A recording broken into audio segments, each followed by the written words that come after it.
Hello there, Paul here in Nashville. It's mid-January 2021, and those are my sprouts. And I'm going to talk about them for a bit here. And welcome, everyone. I want to talk to people about just nutrition and health and gardening and things like that. It's going to be a short video, but I think it'll be very informative. I've just been learning a lot lately, and I watch a lot of high school sports because I work with a lot of sports teams in the local high schools here around Nashville. And I'm noticing the kids aren't in really good shape. And I'm noticing that even like a lot of the adults that I play soccer with aren't in really good shape. They're not very strong, they're not very fast. And I think the reason is that, you get out of something what you put into it. And so I want to talk to you about how to get the most out of life, really, and get the most out of your body, sports-wise, to take the best care of it. Our bodies are amazing, and if we take care of them, they do amazing things. And so we all want to feel good. A lot of people I know, I'm almost 59, and a lot of people I know just don't feel good. You look at them, and they've just got a cloud over them, and you can just tell it hurts, You can tell when someone's in pain and when it hurts.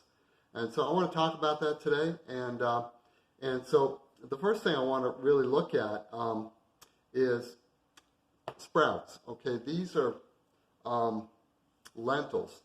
And the way I do this is I have a little screen top here, and I put about that much of the raw lentils in. So I go to Kroger's, and I buy this for $3. It's organic, and there's a pound. So maybe I put a quarter or a fifth of this into here. So what's that, 60 cents? And that's with tax. They're really like $2.50, $2.60, $2.69, I think it was. And so for one bag of this, I can make 5 of these. Let's say, is that right? No, let me see. 16 divided by 5. Yeah, I think that's about right. And they're organic, okay? And then, so what happens, you put in about this much, maybe a cup or a little less than a cup, and it just grows exponentially. I mean, and so what it does is it takes all the carbon and the nitrogen out of the air. So it's important to have clean air in your house. You don't want to be spraying like, deodorant or, any of these spray things that will pollute the air because, the food grows from the air. When you see a tree out there that weighs, 10,000 pounds, it didn't get all that weight from the ground, from sucking nutrients out of the ground. It got all the weight. It put on all that weight from the air, taking the carbon and the nitrogen out of the air. So, you see the economics of this. Even a single mom on a really low budget, she could afford to do this for her kids.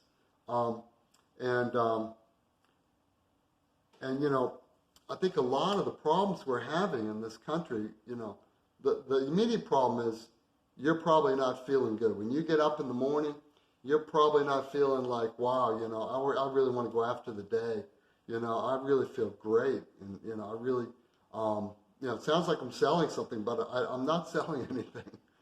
And you want to feel, like you have vitality and you have strength and you want to do something good today. And not many people wake up feeling that way. And so this is a way to really strengthen your body and to have just a countenance and a demeanor about you that you really feel good and feel healthy. And we have a huge epidemic, in this country of, there's the COVID. No one's really, they're all talking about a vaccine and they're talking about, getting tested and everything. But, what about just really supporting your immune system? And what if your immune system was just like, things were bouncing off of it and you didn't have to worry about catching COVID, or you didn't, and I think the reason this COVID has spread so much is because we have a world full of people that have really burdened and weakened immune systems. And but maybe we could change the dialogue a little bit to talk about how to support the immune system. And then, I have a lot of friends that have arterial sclerosis or heart disease. Like I was talking to a friend yesterday at the gym, and he's just been through 3 months of agony. It might even be more than that, because his veins are clogging up, and people just don't understand, why that happens. It happens when we put oil in our diet. If you look at Caldwell Esselstyn, he's done a lot of work on this, and there's videos. It takes 10 minutes to watch a YouTube video and get it, and understand that if you have a lot of oil and refined fats in your diet, your arteries are going to get clogged. And what that means for an athlete, if you're 18 years old and you're playing basketball, or you're 25 years old and you're playing soccer, what that means is you're not going to be able to run as fast without your heart just going, whoa, this is hard. And I know, because when I turned 50, I got that stuff out of my diet, and I could just run. I could just run and not stop. And I felt great. And all, these people around me, I could see them just huffing and puffing, but my heart was no longer burdened. I had muscle issues. I'd go to the extent that my muscles could take me, and they were limited. Being a 50-year-old man, you don't have as much muscle as you did when you were younger, perhaps. But let me just get that noise off of here. So hopefully, let me just, I got a little technical issue here with this computer. It's gonna start making noise because it's connected to something it shouldn't be. Okay, got rid of that. Okay, great. And so you'd be amazed at how different you feel when your heart is running and your veins aren't getting congested with arterial plaque. And that plaque will reverse if you change your diet. And then, then to all my friends with cancer, I'd really like to tell you about T. Colin Campbell's book called The China Study, and another book called Whole, W-H-O-L-E. And T. Colin Campbell, just watch 10 minutes of his YouTube video, and you'll totally get it.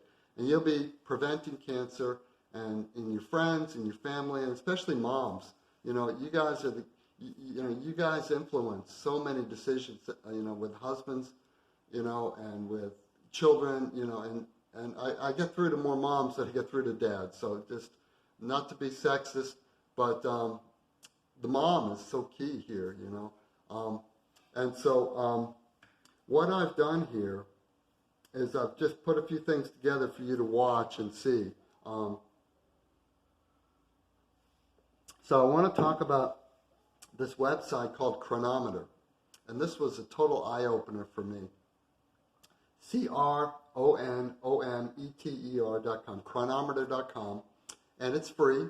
There are ads that you can pay for it and not get the ads. And I've done that. And that was really good for a while. My health was in such a wreck that I paid for it and I got all the reports, and it was really great. It wasn't expensive. And so you put your food in there, like in this example, I put a 4-ounce filet mignon steak, okay, in one page, and I'm going to show you this in a sec. And then on the other page, I put some of these sprouted lentils, and 3 cup serving, which isn't really that much, and so, and while I'm on this, before I go to the chronometer, I just want to tell you these are some of the, well, maybe I'll do that at the end. I'll talk about the garden, the types and the recipes. Okay, so in chronometer, I'm going to show you that now. So I'm going to move all my jars over here, and move that. Okay, so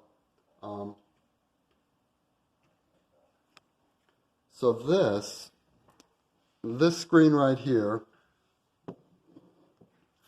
is a 4-ounce filet mignon steak, okay?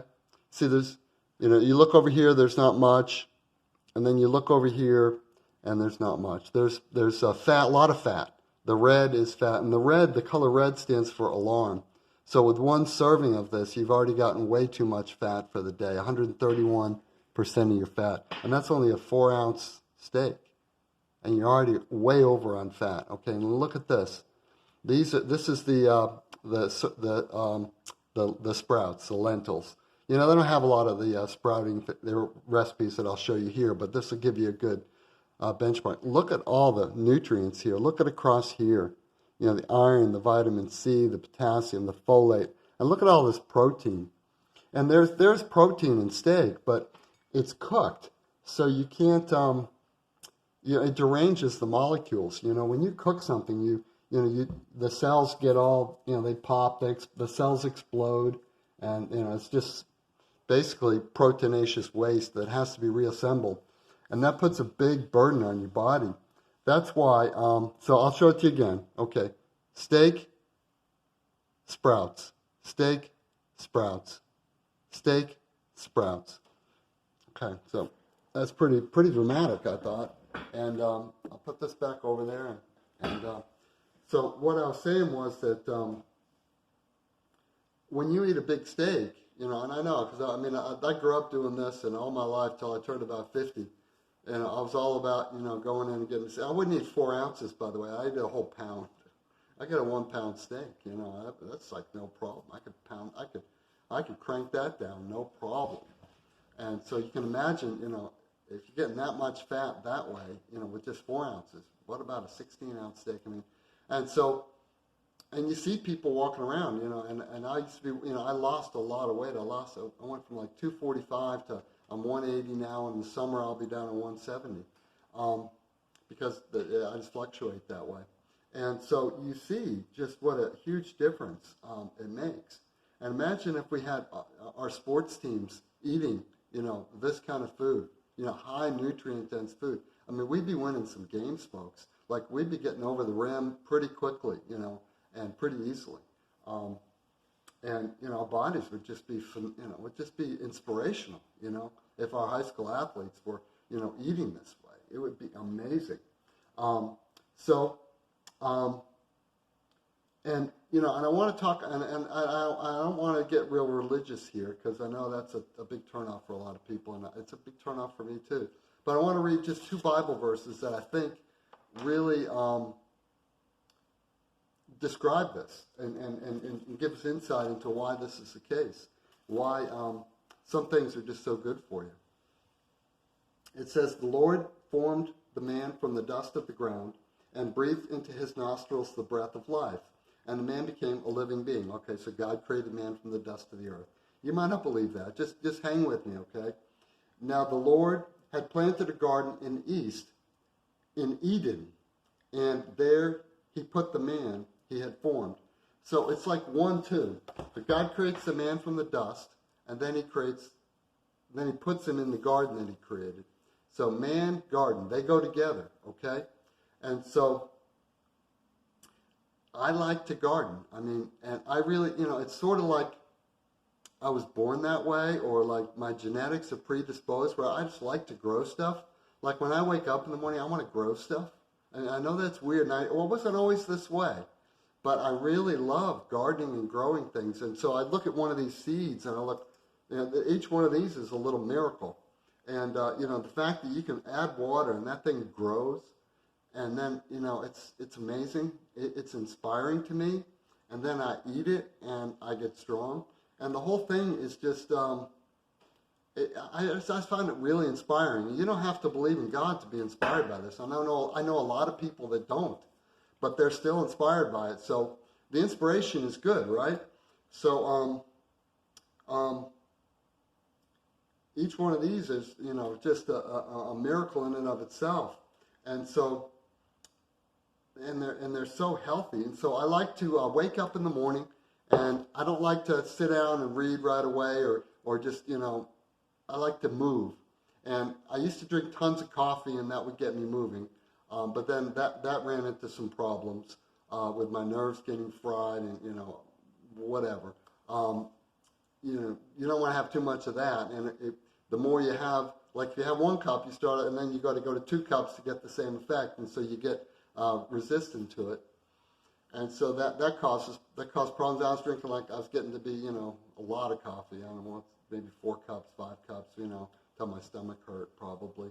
But now I wake up and I start watering these sprouts. You have to rinse them in the morning, you have to rinse them at night. So, you first I put this much water in, this much of seed, and I fill it about that far with filtered water, and then I let it soak overnight. But I have to rinse them morning and evening, so it's pretty easy, And then this is like 2 days, like 48 hours worth of growth. And so I love doing that in the morning. And I like doing it with flax seeds also. And I do them in saucers. I'll go get one of those. Just hang on a sec.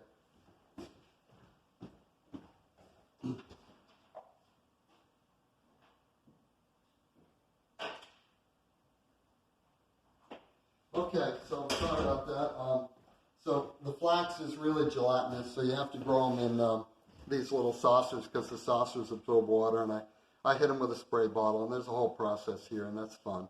I'll do a video on my flax seeds because it's really cool. And so flax is like, if you talk to a doctor about HDL and LDL and the cholesterol, because you get to be a little older, but you young guys got to deal with this too. So you have good cholesterol and bad cholesterol, good fat and bad fat. Well, flax is good fat. It's the good one, and it's a vegetable-based, really healthy fat. Okay, and so when you sprout it, it's also really good. I eat it ground. I eat it sprouted. But sprouting, you just look at these things. They're just like, you can just see the energy buzzing off of this little sprout here, and you look at it, and it's just like, looks really, really healthy. There's a coating on it. There's a vibration about it. There's something about it that just looks amazingly healthy. And then when you eat a bunch of this, you feel really good. You're not getting on the couch. You're looking for something to do. You're looking for someone to help or something good to do. Or if you work by the hour, you can make a lot of money just because of the way you feel. You eat that big steak and you're on the couch and you're not doing anyone any good and you're feeling awful. And maybe, I would also do that to numb problems that I'm having. I want to be numb and just go to sleep because I don't want to deal with the stress of life that I was undergoing. And so, there's that aspect of it too. You can get help with that. I'll help you. Someone out there will help you. And then this idea of, you eat and you feel great and you have lots of energy and you can do stuff, get stuff done, do something good. Help your family, help your parents, help your, the neighbor, something like that. And so, and then the thing about the garden is, and I brought this as my example of the outdoor garden. So in Nashville, let me just see if this is still recording. I'm just going to look behind here a sec. Okay, yeah. This was a really long video, but if you're hanging with me this long, that's great. So, this is a turnip. And so we're in January, mid-January 2021, and these are growing like crazy outside in my garden right now. There's a big bird going by. Oh, sorry. ADHD here. Yeah. So these are growing in my garden right now, and it's really cold out. Every night it's like down in the 20s and the 30s. But these are fine. And I've got lots and lots of them. They're out there right now. I went out yesterday and picked this. I almost broke the ice on top to pull this out. And you see it's got this really long root. And so what it does is this part right from here above is above the ground. And this part is below the ground. But this root goes down. And it moves water back and forth in the form of antifreeze. And so it keeps this vegetable from freezing. And so, isn't that cool? The way it puts down a root and it can cool itself. And so plants heat and cool themselves by these roots. And I never understood that until I started growing things in the garden. So you learn a lot in the garden too. And but these, I'm going to have these all year round. If you want some, come get some. And they're really healthy. If I put that into chronometer, it's just a radish basically, but you can cook it and it gets sweet. And that's really great. And then in the fall, I harvest a bunch of this, butternut squash, and I've still got 14, 15 cases of this in my basement. And this stuff's amazing. You can like this part here, the top part you can put in a spiralizer. The best way to cook it probably is the Instant Pot because it takes 10 minutes. No microwave here, folks. Instant Pot, it'll steam cook it, and it tastes great. I give this to lots of people, and they make baby food with it. And you eat it raw by spiralizing it. Just make it like it's like spaghetti. It's like a healthier form of spaghetti. And then the bulb here, you scoop out the seeds, and you can bake it in the oven for I bake it at 380 for an hour and a half. Oh, and it tastes awesome. It tastes so good. And when you grow food in living soil that's not been depleted by chemical fertilizers and things like that, there's lots of earthworms and germs and viruses and bacteria. This is how life happens, and this is how good tasting food. That's what you need to grow good tasting food. So I'll put that down. And next, I want to talk about taste. Yeah, because everyone's worried about protein. Everyone's worried. So we've taken care of the protein. You see, you get tons more protein, and better quality protein in the sprouts than you do in the meat. Okay. Now I'm not saying you can't eat meat. Even all the scientists that's coming out now that they say you can eat it once or twice a week, and one serving, not 1 pound. 1 pound is four servings. That's what I was eating. But so I'm not trying to take your meat away from you folks, but just trying to add to the repertoire here. So what do I sprout? Well, there are 3 things that I sprout that work really well. The lentils, there's red and green lentils, and I get these at Kroger's. They're inexpensive, organic. And then I get fenugreek. Okay, and so I buy these at Patel Brothers. That's an Indian store. People from India own it and run it, I think, and a lot of Indian people there. You'll meet people from New Delhi and Bombay, and they're wonderful. And so these are methi or fenugreek, and you can buy these organic, but I bought some non-organic ones, and they're really great. And you see how about half of this much is what I put in my concoction, and then and when I sprout it, it's this. And what I'll do is I'll eat this much, which I guess is 4 cups tonight maybe, and then the rest of it will grow and fill the jar again. That's how bionic this stuff is. And so now I eat it plain. I find I eat when I'm hungry, so it's very palatable, and I'll eat a lot of, and I like to eat it plain. It tastes really good when it's a little. Most people would consider it bland. But I like the taste of the individual sprouts, and I like eating them without putting anything on it. But you can, and if you want to, you can take a bottle of organic salsa, which is also inexpensive, and put some salsa on it, put some avocado on it, put some cilantro in it. You can. It's real easy to doctor up and make it really good. You can buy some. Put some salad dressing on it, and so, but I don't feel the need to do that, but I'm more of a salt, oil, sugar-free kind of diet. And let me just check that and make sure that was a text message and not my video cutting off. Yeah, we're good. So I'm more of a salt, oil, sugar-free. I just find my taste buds, I like to keep my taste buds sensitive, and so I find the salt really throws my taste buds off. And I just crave the salt, and I don't really, my palate doesn't detect the nutrients in the food that my body's really craving. So that's why I don't use as much salt. And then with oil, what I find is that, I know it's very bad for my arteries, and I've proven that in my own body. But the oil also hits the dopamine sensors in the brain, and it acts like a drug. So I become addicted to the oil. And then that's when I start really putting on the weight and not feeling good. So I try to stay away from the oil. But the oil in the avocado, or, another thing to put on is really good is some sunflower seeds. it comes in a bag like this, but they're whole sunflower seeds, and they're really inexpensive. And that's a really good source of fat, or some ground flax to put on it. Really, really easy, really simple. And we're not talking about hours in the kitchen. You don't even have to cook it. You do have to rinse the sprouts twice a day, but if you just integrate that into your routine, that's not such a big deal.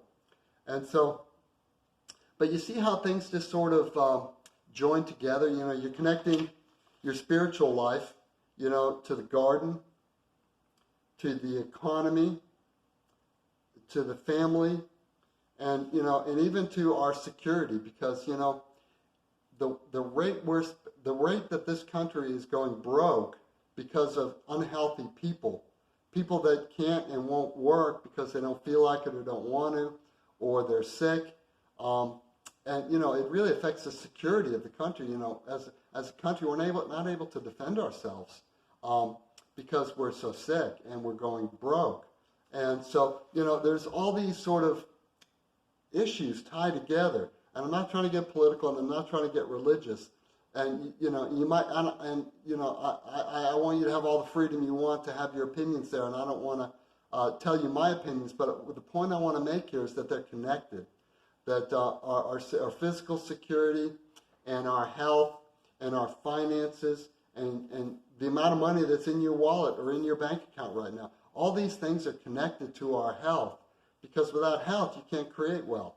And so that's a point I don't think gets really addressed, where, you know, there's a lot of, talk about politics and health, but these things are all connected.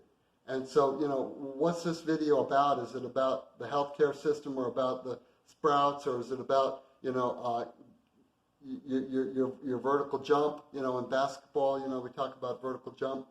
And it's about all this, because it's all connected, and we're all connected, and we're connected to the earth in a way, whether we want to be or not, whether we believe that or not. It's true. We are connected to the earth. And, you know, an amazing thing about this scripture here, you know, in Genesis 2, verse 7, it talks about how God created man from the dust of the earth.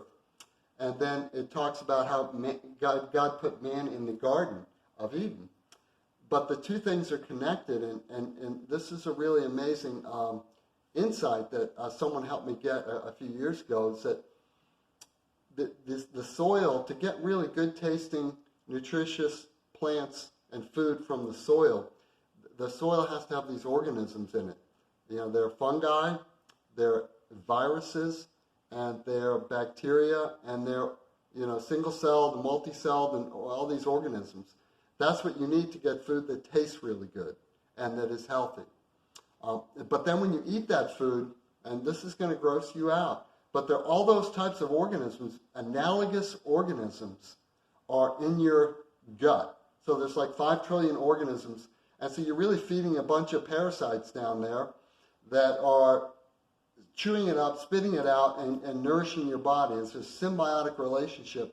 And so the whole idea of prebiotics and probiotics, that's, you know, the seat of the immune system. You know, that's how we're going to deal with COVID, folks. It's not necessarily going to be, you know, you're going to get a vaccine every time a new virus comes out, or every time, you know, some virus mutates.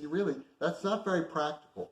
But what is practical is taking care of the gut flora, the microbiome, the prebiotics and the probiotics, and in your gut. And now, the way this works is almost exactly like what's happening in the soil.